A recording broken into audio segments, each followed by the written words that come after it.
Modasa bypass પાસે ગેરકાયદેસર પશુ ભરેલ ડાલું ઝડપાયું. ડાલા ચાલકે વિશ્વ હિન્દુ પરિષદના સદસ્ય પર ડાલો બેફામ હંકારી ઈજાઓ પહોંચાડી.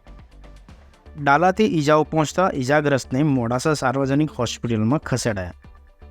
ગેરકાયદેસર ગાયોનો હેરાફેરી કરતા મોડાસાના કંઈક વાહન ચાલકોની લુખ્ખી દાદાગીરી જોવા મળી. આવા તત્વોને કાયદાને બીક લાગતી નથી કે શું? સ્થાનિકોએ વહીવટીતંત્રને કડક કાર્યવાહી કરવા માંગ કરી. જય શ્રી રામ. આજે મોડાસા નગરમાં જ્યારે બકરા ઈદ આવતી હતી ત્યારે 175 ગાયો પકડી કતલખાને લઈ જવાતી હતી.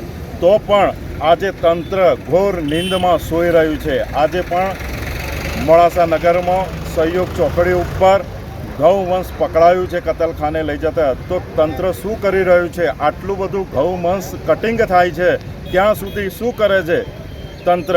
એટલે તંત્રને મારી નમ્ર વિનંતી છે કે આના ઉપર એક્શન લો, નહીં તો અમારે વિશ્વ હિન્દુ પરિષદ બજરંગ દળ થ્રુ અમારે આ એક્શન કાયદો હાથ ઉપર લેવો પડશે. જય શ્રી રામ. રોજની કેટલી ગાડીઓ નીકળતી છે રોડ પરથી? રોજની અહીંથી લગભગ ઘણી બધી ગાયો નીકળે છે અને આ લોકો મરણિયા થઈને જ્યારે અમારે ગૌરક્ષકો અને બજરંગ દળના યુવાનો જ્યારે ગાય શું કહેવાય કે પકડવા જઈ રહ્યા છે, બચાવવા જઈ રહ્યા છે, તો આત્મઘાતી હુમલો પણ કરતા હોય છે આ લોકો.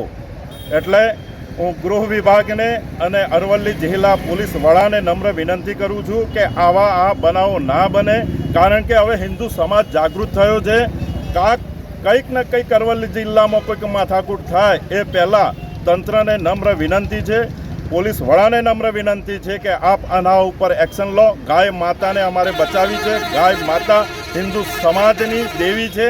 તો દેવી ઉપર નુકસાન થાય એ હિન્દુ સમાજના યુવાનો, હિન્દુ સમાજ કોઈ પણ ભોગે ચલવી લેશે નહીં. જય શ્રી રામ. માલપુરથી અલ્પેશ ભાટિયા સાથે જોતા રહો સત્ય વિચાર ન્યૂઝ.